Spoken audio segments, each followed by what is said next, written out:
Excellent. So that leads us into Rainbow Cotton, which you guys are calling remastered, right? Rainbow Cotton Remastered.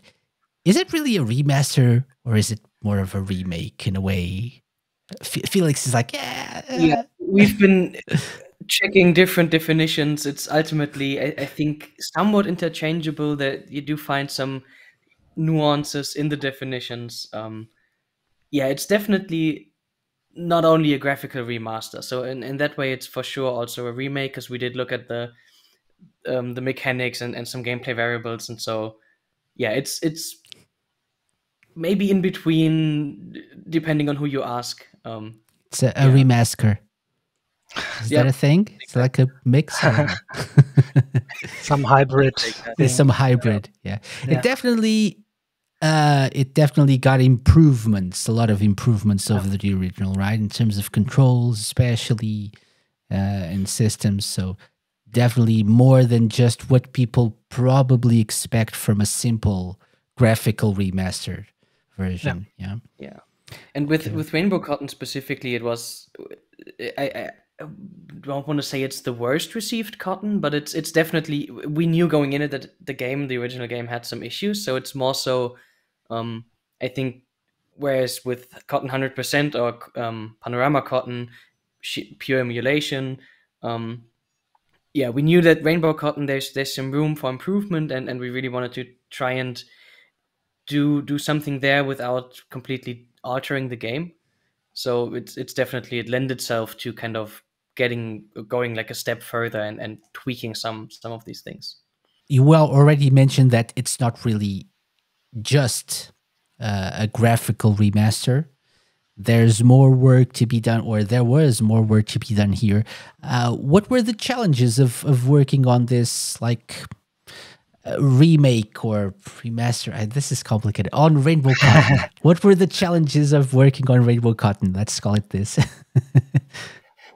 Yeah, in general, of course, such a project, it has many challenges. You will face, every day brings a new challenge, but one of the biggest challenges was to actually port the main logic of the game, like all the enemies, like the boss logic. And that's what I told it many times in interviews and on Twitter before, that I really, when I first saw the game, like I played it and so I kind of underestimated how complex it is internally, because actually if you just play it, you won't feel that complexity, but internally it's really a complicated program. Like the boss fights and the boss movements, they are all programmed, like every animation, like movement of this in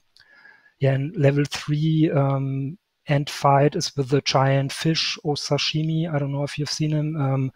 Like this was one of the, in my whole career, like 30 years of programming, it was the absolute most complicated code I've ever seen. Like there's so much stuff going on in parallel, like the motion of the fish and what he does with the level and the attacks. And so it was really tough to just port the original code to get it to work, to see the characters on screen. It was really tough. And of course we rewrote a lot of the code, because our goal was also to make it like run in 60 frames per second, and the original code was tied to 30 frames per second. So every counter, every variable of the game was just an integer, like a fixed counter, and we had to process every part of this code to make it work with like a, how do I call it, like frame, to make it frame rate independent, so to say. Mm-hmm. Okay, to adjust it to a 60 frame per second threshold. Let's say, modern games, you can't just say, okay, it's 60 frames, but it's like adaptive frame rate. It works with every it can also run in like 240 frames per second. So it's not fixed to a frame rate. You have you make everything variable. Every movement, every animation, you make it you reprogram it to make it variable. Okay.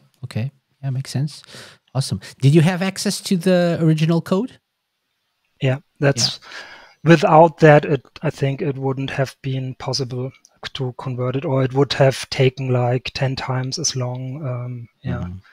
We got at the beginning of the project, we got like a package from Success through ININ, and this contained the original source code and also some asset files and some information about the game, and it was like everything thrown together, what they archived or collected over the years.